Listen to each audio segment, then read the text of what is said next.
A quick favor before we start, if you love the Blueprint podcast, please rate and review us wherever you listen. It makes a huge difference. Thanks, and enjoy the episode. Welcome to the Blueprint Podcast Foundation Series. This is where I answer your emails and questions submitted through my Stand store. If you'd like to leave a question to be answered on the podcast, just go to the show notes and follow the next steps. Today's question is a good one, and it comes from Letitia. Letitia, thank you for sending your question in through my Stand store. Letitia says, do you believe securely attached people can become or show signs of an anxious attachment by being with an avoidant? And the simple answer is, well, yes, you can. And we see it all the time in the comments section where people self-report. They were once secure in their attachment and find themselves feeling more insecure by dating someone who appears to be more love avoidant. I say appears to be because social media has caused us to label others without really getting curious about what's going on inside of the other person. Instead, you go based off of a feeling you're having without ever really delving deeper into the person that you're dating. Why, you might ask? Because you're afraid of abandonment. So it's easier to have the whole conversation with yourself inside of your head and make a unilateral decision than allow the other person the time and opportunity to show you just how capable and skilled they actually are. So this is recognizing that each of us has our own internal world.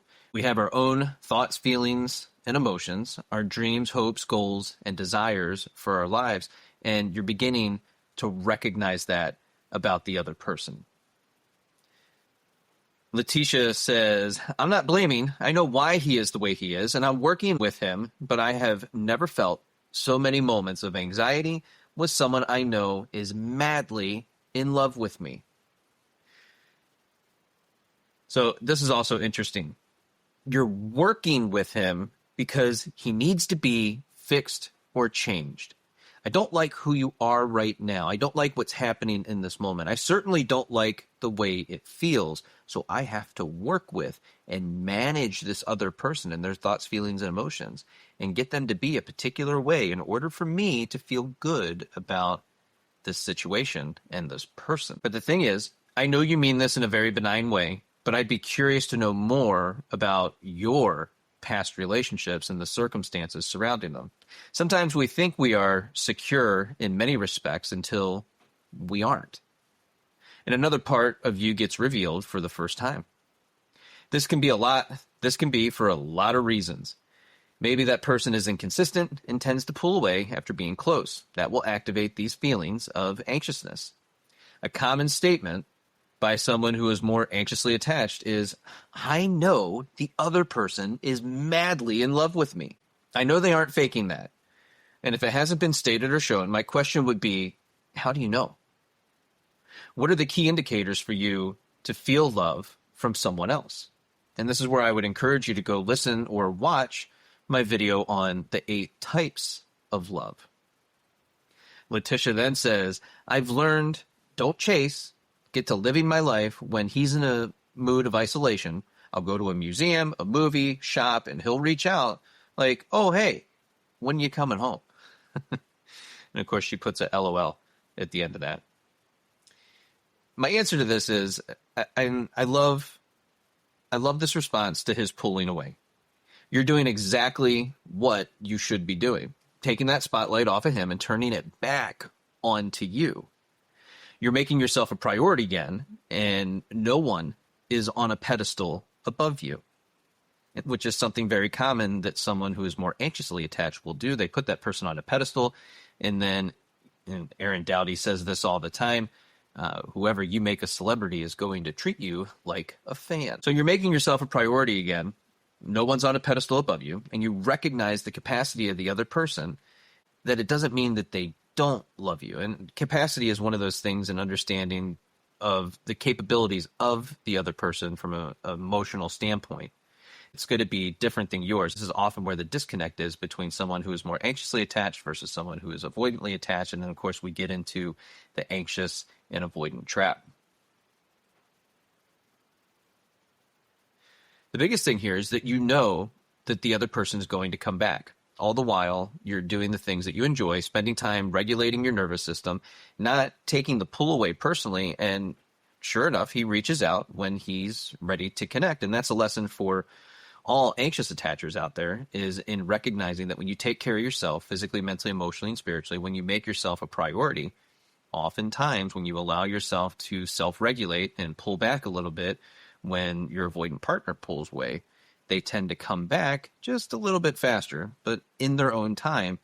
All the while, you're not taking it personally, you're not catastrophizing, you're not coming up with stories in the background, you're just focusing on you, going about your day and doing what you know that you need to do. And of course, that person will reach out when they're ready to reconnect. The other thing is, it's fair to say you don't like or prefer this behavior, but you acknowledge it's part of the person you are dating and you're spending time with. Remember, it's not our job to fix or change other people. Your job is to love them as they are.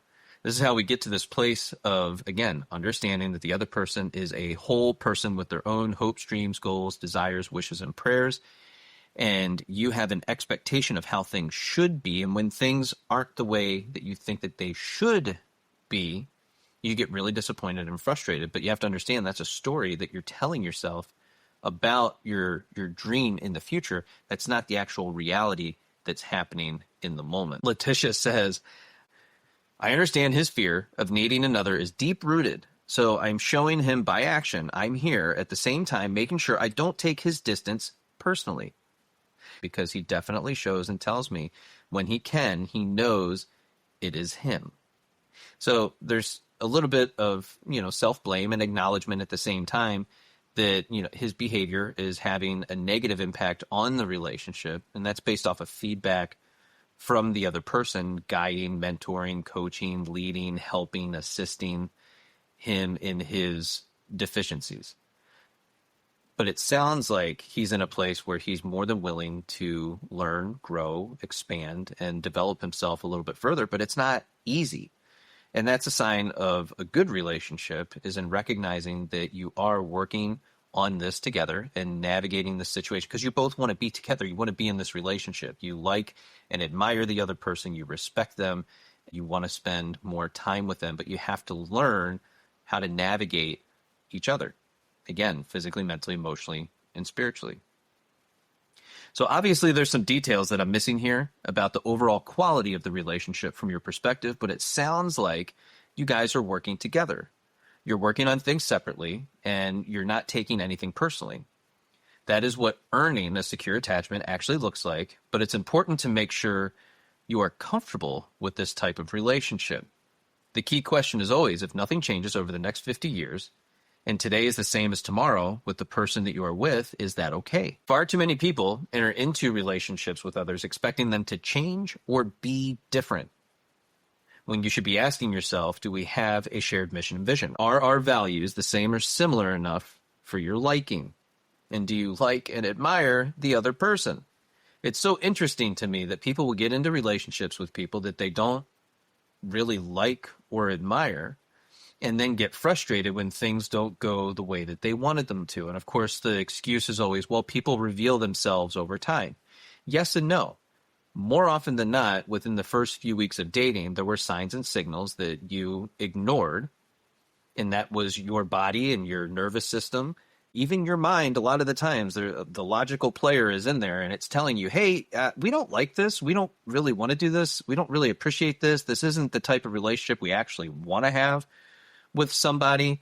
But now you've invested a little bit of time, and you find yourself in this place asking yourself, well, what if this is the best I can do? And I get a lot of people who sign up for one-on-one coaching, and that is often a statement that they make is, what if this is the best I can do? And I go, well, what if it is?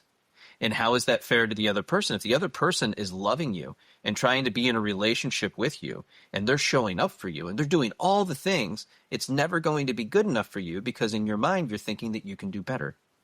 So you're not actually loving this person. And that person will then say, well, I'm afraid that if I leave them, no one's going to love them in the same way that I do. And I say, well, that's a blessing for the other person, because you're not actually loving them in this moment. You might feel comfortable. You might feel okay in this relationship, but this isn't the relationship that you actually want to be in. There might be something else lurking in the background, somebody in your past that you might be comparing this present relationship to, and of course that's going to be frustrating not only for you, but for the person that you're trying to be with and spend time with. And it becomes unfair to them because there is somebody out there that is going to love them wholly and completely as the person that they are today in this moment without trying to change them. So then this becomes more of a selfish endeavor that, well, maybe you don't want to be alone. And so this is the relationship that you're choosing for the moment because, well, again, what if this is the best I can do? So Letitia, if you're watching this, we would love an update. If you want to leave a message for the podcast, please visit the show notes and connect through my Stan Store. Of course, we're taking all of these messages, I'm breaking them down, going a little bit further in depth with the answers. So feel free to drop your question in my Stan Store. The link is in my bio and in the show notes. And we'll see you all again real soon.